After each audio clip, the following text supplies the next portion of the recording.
हिंदुस्तान में आज हम बात करेंगे आदर्श क्रेडिट कोऑपरेटिव सोसाइटी के धोखे में फंसे लोगों से।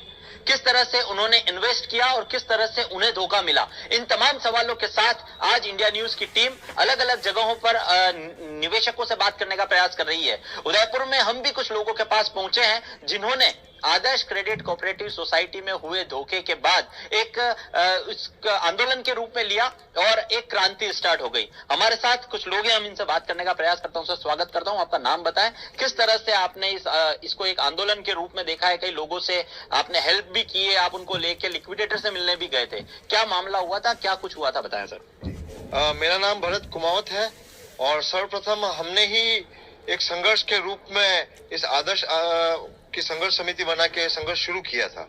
और बहुत ही दुर्भाग्य है कि हम कहते हैं, बड़े गर्व से कहते हैं कि दुनिया का सबसे बड़ा लोकतंत्र है भारत, लेकिन व्यवहार में आज हमें लगता है कि ये केवल कुछ लोगों का तंत्र है।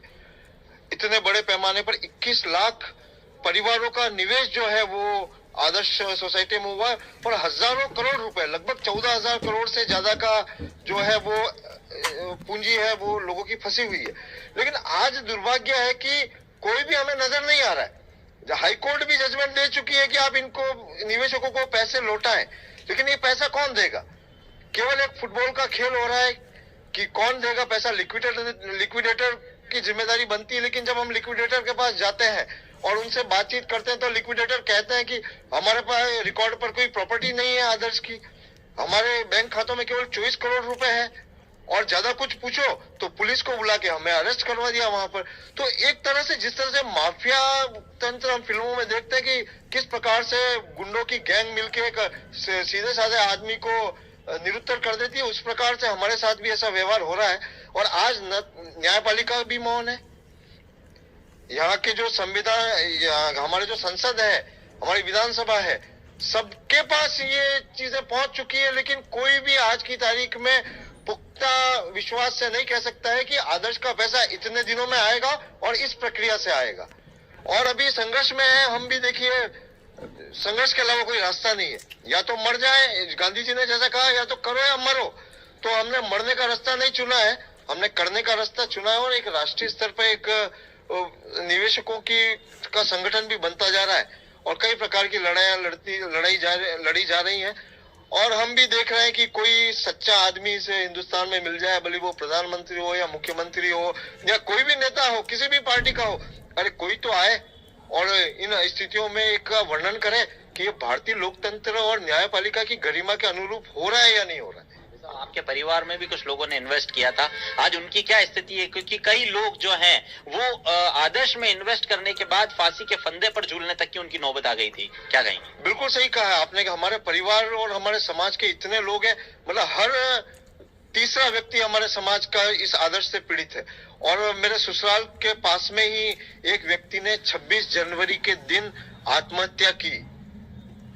ये बहुत ही संवेदनशील विषय है कि गणतंत्र दिवस के दिन एक व्यक्ति आत्महत्या करता है, और इसलिए करता है क्योंकि आदर्श में उसने जमीन बेच के बिना परिवार को बताए इस प्रकार से उस एडवाइजर ने उसको झांसे में ले लिया और उसका पैसा परिवार को बिना बताए उसने यूं का यूं 45 लाख रुपया जो है वो आदर्श में जमा करा दिया। और वो चक्कर काटता रहा और परिवार वाले भी पैसे मांगते रहे और अंततोगत्वा उसको आत्महत्या करनी पड़ी। और बहुत से लोग हैं ऐसे जिनको रोजी रोटी के मोहताज है, उन्होंने अपनी पूरी पेंशन जमा करा दी कि हर महीने पेंशन से पैसा आएगा और हमारी दाल रोटी चलेगी।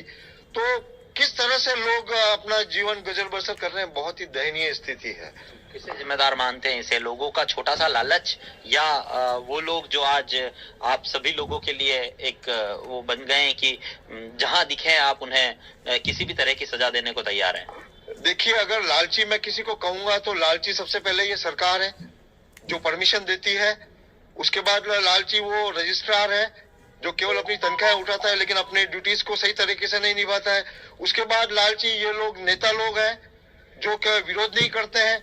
लेकिन मैं उन लोगों को लालची नहीं कहूंगा जिन्होंने निवेश किया, क्योंकि हर आदमी की स्वाभाविक प्रकृति होती है। आज मैंने मेहनत से कुछ पैसा कमाया है तो उस पैसे को बचत करूं और इस ऐसी जगह निवेश करूं कि मेरी मुसीबत में काम आए। तो इसलिए लालची तो ये व्यवस्था और ये तंत्र है जो केवल अपने निजी स्वार्थ पूर्ति कर रहे हैं। लेकिन कानून के अनुरूप पालना हो ये कोई सुनिश्चित नहीं कर रहा है। आपने अहमदाबाद आप गए थे, उदयपुर से कई लोगों को लेकर अहमदाबाद लिक्विडेटर से मिलने आप गए थे, और वहां जब अपने हक के पैसे मांगने की इन लोगों ने डिमांड की तो इन्हें पुलिस बुलाकर गिरफ्तार करवा लिया गया। क्या घटना हुई थी, क्या वाकया हुआ था, कौन कौन लोग आपके यहाँ से आपके साथ गए थे, उस बारे में बताएं सर। यहाँ संघर्ष समिति का प्रतिनिधिमंडल गया था अहमदाबाद, और केवल उदयपुर से ही नहीं, वो पूरे 8 राज्यों से लोग वहां थे। वहां कर्नाटक से भी लोग थे, तमिलनाडु से भी लोग थे, छत्तीसगढ़ से थे, गुजरात, महाराष्ट्र, मध्य प्रदेश और राजस्थान, सब जगह से लोग आए हुए थे। और लिक्विडेटर से बहुत ही शालीनता से पूछा हमने, बल्कि लिक्विडेटर ने खुद ही वहां चेयर्स लगवाई थी कि हम वेल इन्फॉर्म करके गए थे, उनको पूर्व में हमने पत्राचार के द्वारा सूचना कर दी थी।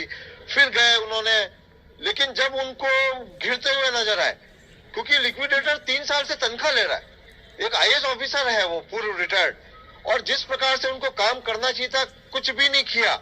और जब वो गिरते हुए नजर आए तो उन्होंने बचने के लिए पुलिस को बुलाया, और उन्होंने, आपके लिक्विडेटर की ड्यूटी है, लिक्विडेटर की जिम्मेदारी कि भाई प्रॉपर्टी को सीज करो, बेचो, नीलाम करो और पैसा दो। लेकिन 3 वर्षों में भी जो नतीजा है वो 0 है।